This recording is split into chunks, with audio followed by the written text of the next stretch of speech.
প্রথম কাজ আরম্ভ করিয়াই উলাপুর গ্রামে পোস্টমাস্টারকে আসিতে হয়।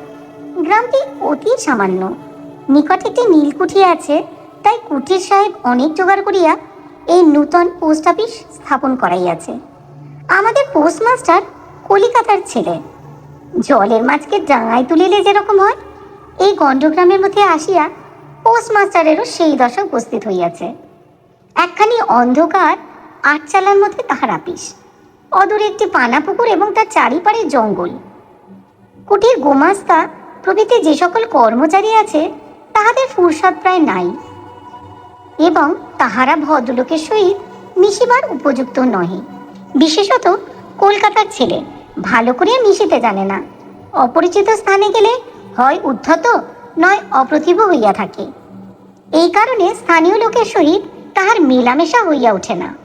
অথচ হাতে কাজ অধিক নাই। কখনো কখনো দুটো একটা কবিতা লিখিতে চেষ্টা করেন। তাহাতে এমন ভাব ব্যক্ত করিয়াছেন যে সমস্ত দিন তরু পল্লবের কম্পন এবং আকাশের মেঘ দেখিয়া জীবন বড় সুখের কাটিয়া যায়। কিন্তু অন্তর্যামী জানেন, যদি আরব্য উপন্যাসের কোনো দৈত্য আসিয়া এক রাত্রের মধ্যে এই শাখা পল্লব সমেত সমস্ত গাছগুলা কাটিয়া পাকা রাস্তা বানাইয়া দেয় এবং সারি সারি অট্টালিকা আকাশের মেঘকে দৃষ্টিপথ হইতে রুদ্ধ করিয়া রাখে, তাহা হইলে এই ভদ্র সন্তানটি পুনশ্চ নবজীবন লাভ করিতে পারে।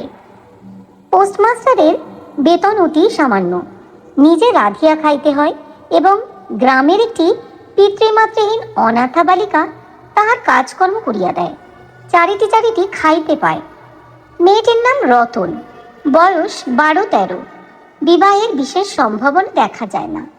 সন্ধ্যার সময় যখন গ্রামের গোয়াল ঘর হইতে ধূম কুণ্ডলায়িত হইয়া উঠিত, ঝোপে ঝোপে ঝিল্লি ডাকিত, দূরে গ্রামের নেশাখোর বাউলের দল খোল করতাল বাজাইয়া উচ্চৈস্বরে গান জুড়িয়া দিত, যখন অন্ধকার দাওয়ায় একলা বসিয়া গাছের কম্পন দেখিলে কবির হৃদয়েও ঈষৎ হৃৎকম্প উপস্থিত হইত, তখন ঘরের কোণে একটি ক্ষীণ শিখা প্রদীপ জ্বালাইয়া পোস্টমাস্টার ডাকিতেন। রতন। রতন দ্বারে বসিয়া ওই ডাকের জন্য অপেক্ষা করিয়া থাকিত, কিন্তু এক ডাকে ঘরে আসিত না। বলিত, কি গো বাবু, কেন ডাকছ? পোস্টমাস্টার, তুই কি করছিস? রতন, এখনই চুলা ধরাতে যেতে হবে হেসেলের। পোস্টমাস্টার, তোর হিসেবের কাজ পরে হবে, এখন একবার তামাকটা সেজে দে তো। অনতিবিলম্বে দুটি গাল ফুলাইয়া কলিকায় ফু দিতে দিতে রতনের প্রবেশ। হাত হইতে কলিকাটা লইয়া পোস্টমাস্টার ফস করিয়া জিজ্ঞাসা করেন, আচ্ছা রতন, তোর মাকে মনে পড়ে? সে অনেক কথা, কতক মনে পড়ে, কতক মনে পড়ে না। মায়ের চেয়ে বাপ তাহাকে বেশি ভালোবাসিত। বাপকে অল্প অল্প মনে আছে। পরিশ্রম করিয়া বাপ সন্ধ্যাবেলায় ঘরে ফিরিয়া আসিত, তাহারই মধ্যে দৈবাত দুটি একটি সন্ধ্যা তাহার পরিষ্কার ছবির মতো অঙ্কিত আছে। এই কথা হইতে হইতেই ক্রমে রতন পোস্টমাস্টারের পায়ের কাছে মাটির উপর বসিয়া পড়িত। মনে পড়িত তাহার একটি ছোট ভাই ছিল।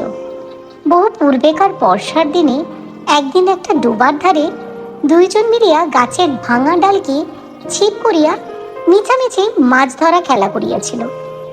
অনেক গুরুতর ঘটনার চেয়ে সেই কথাটাই তাহার অনেক বেশি উদয় হইত। এইরূপ কথা প্রসঙ্গে মাঝে মাঝে বেশি রাত হইয়া যাইত, তখন আলস্যক্রমে পোস্টমাস্টার আর রাঁধিতে ইচ্ছা করিত না। সকালের বাসি ব্যঞ্জন থাকিত এবং রতন তাড়াতাড়ি উনুন ধরাইয়া খান কয়েক রুটি সেকিয়া আনিত। তাহাতেই উভয়ের রাত্রে আহার চলিয়া যাইত।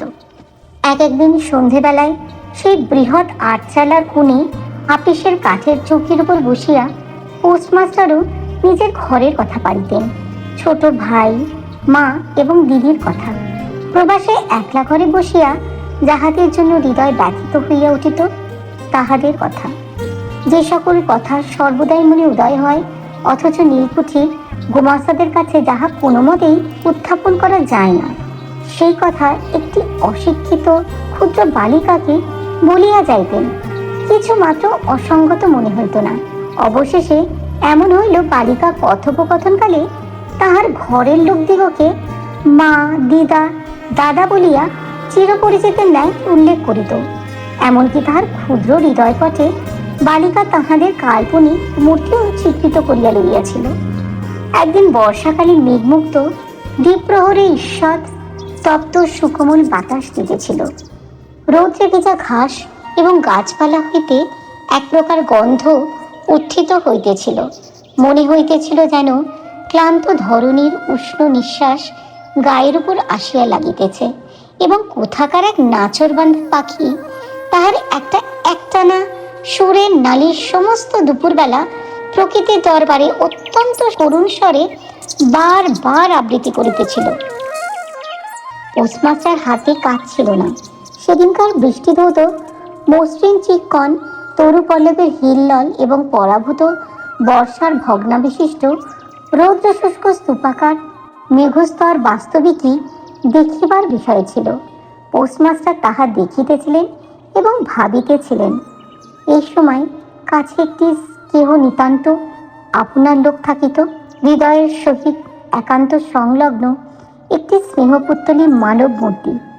ক্রমে ক্রমে হইতে লাগিল, সেই পাখি ওই কথাই বারবার বলিতেছে এবং এই জনহীন তরুচ্ছায়া নিমগ্ন মধ্যাহ্নের পল্লব মর্মরের অর্থ কতকটা ওইরূপ।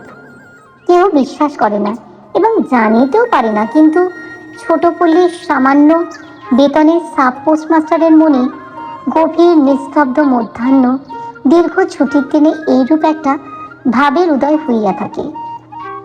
পোস্টমাস্টার একটা দীর্ঘশ্বাস ফেলিয়া ডাকিলেন, রতন। রতন তখন পেয়ারা তলায় পা ছড়াইয়া দিয়া কাঁচা পেয়ারা খাইতেছিল। প্রভুর কণ্ঠস্বর শুনিয়া অবিলম্বে ছুটিয়া আসিল। হাঁপাইতে হাঁপাইতে বলিল, দাদাবাবু ডাকছ? পোস্টমাস্টার বলিলেন, তোকে আমি একটু একটু করে পড়তে শেখাবো।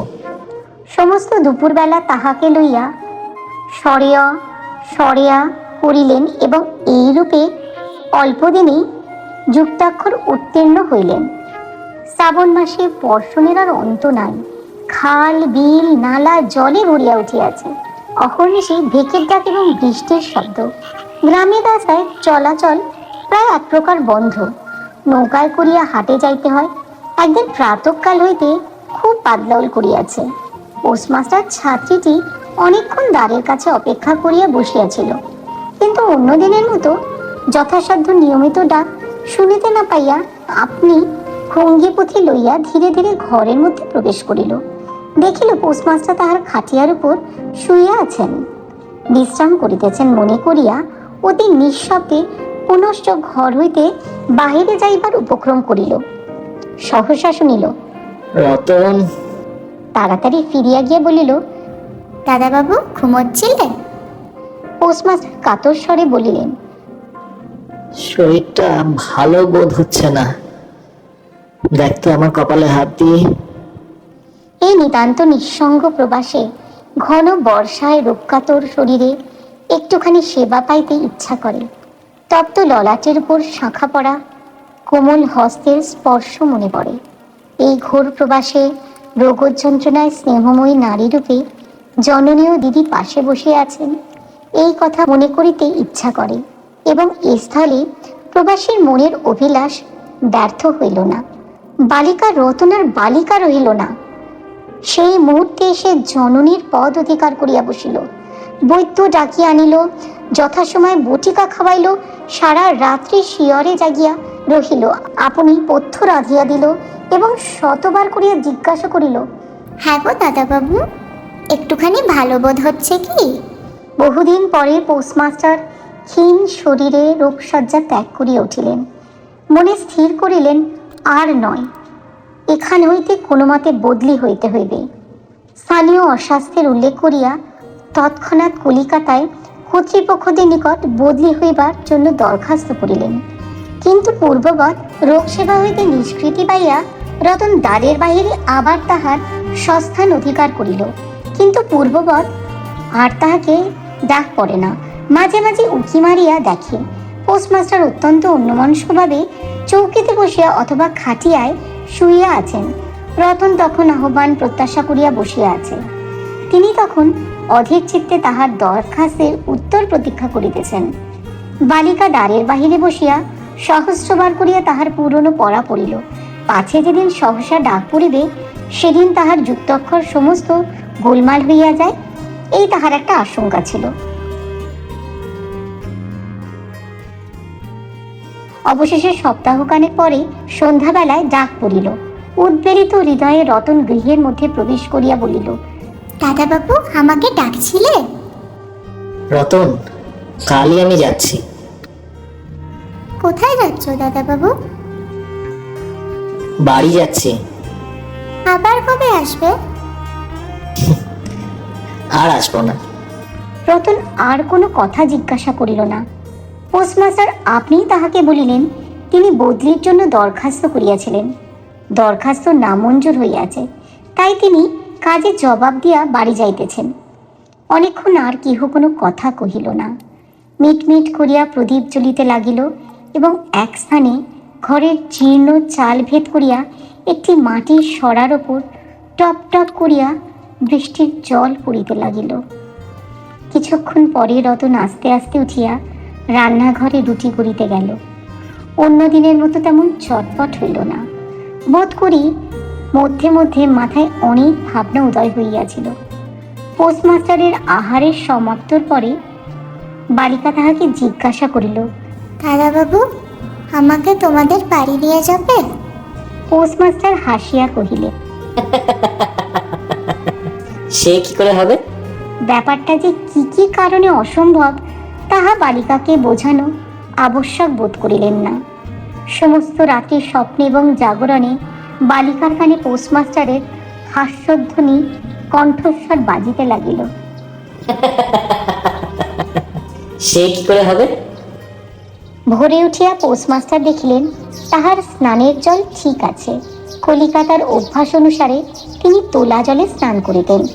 কখন তিনি যাত্রা করিবেন সে কথা বালিকা কি কারণে জিজ্ঞাসা করিতে পারে নাই। পাছে প্রাতঃকালে আবশ্যক হয় এই জন্য রতন তত রাত্রে নদী হইতে তাহার স্নানের জল তুলিয়া আনিয়াছিল। স্নান সমাপন হইলে রতনের ডাক পড়িল। রতন নিঃশব্দে গৃহে প্রবেশ করিল এবং আদেশ প্রতীক্ষায় একবার নীরবে প্রভুর মুখের দিকে চাহিল। রতন, আমার জায়গায় যে লোকটি আসবেন তাকে বলে দিয়ে যাব, তিনি তোকে আমারই মতন যত্ন করবেন। আমি যাচ্ছি বলে তোকে কিচ্ছু ভাবতে হবে না। এই কথাগুলো যে অত্যন্ত স্নেহগর্ভ এবং দয়াদ্র হৃদয় হইতে উত্থিত সে বিষয়ে কোনো সন্দেহ নাই। কিন্তু নারী হৃদয় কি বুঝিবে? রতন অনেক দিন প্রভুর অনেক তিরস্কার নীরবে সহ্য করিয়াছে, কিন্তু এই নরম কথা সহ্য করিতে পারিল না। একেবারে উচ্ছ্বসিত হৃদয় কাঁদিয়া উঠিয়া কহিল, না না, তোমার কাউকে কিচ্ছু বলতে হবে না, আমি থাকতে চাই নে। পোস্টমাস্টার রতনের এরূপ ব্যবহার কখনো দেখেন নাই, তাই অবাক হইলেন। নূতন পোস্টমাস্টার আসিল, তাহাকে সমস্ত চার্জ বুঝাইয়া দিয়া পুরাতন পোস্টমাস্টার গমনোন্মুখ হইলেন।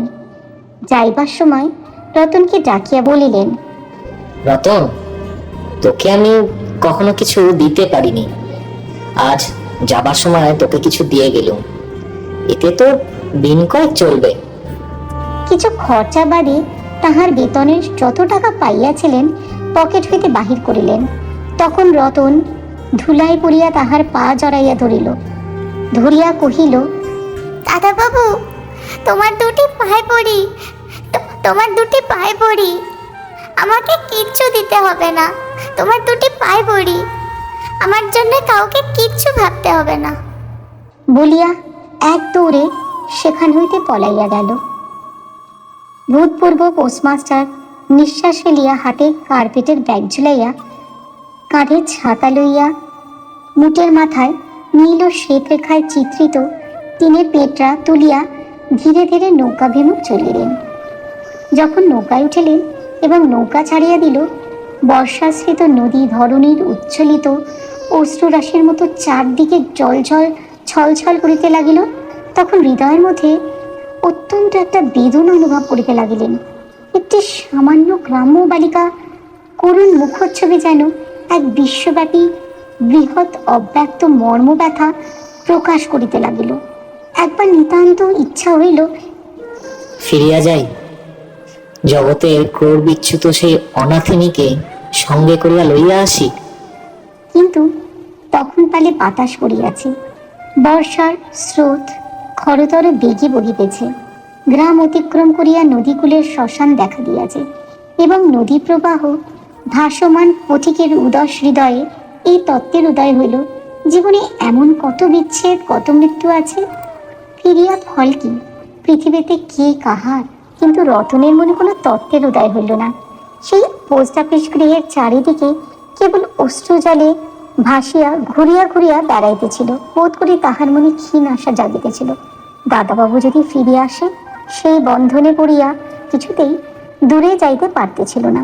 হায় বুদ্ধিহীন মানব হৃদয়, ভ্রান্তি কিছুতেই ঘুচে না। যুক্তিশাস্ত্রের বিধান বহু বিলম্বে মাথায় প্রবেশ করিল।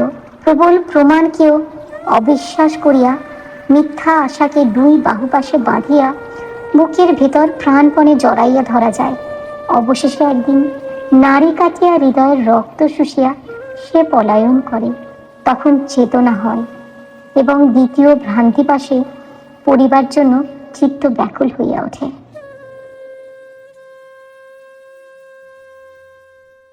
পার্ট 2 দেখতে চাইলে আমাদের চ্যানেলটি এখনই সাবস্ক্রাইব করুন এরকম বাস্তবিক ঘটনা দেখার জন্য। আমাদের চ্যানেলে জুড়েই থাকুন আর কমেন্ট করে জানান এই ভিডিও কেমন লাগলো।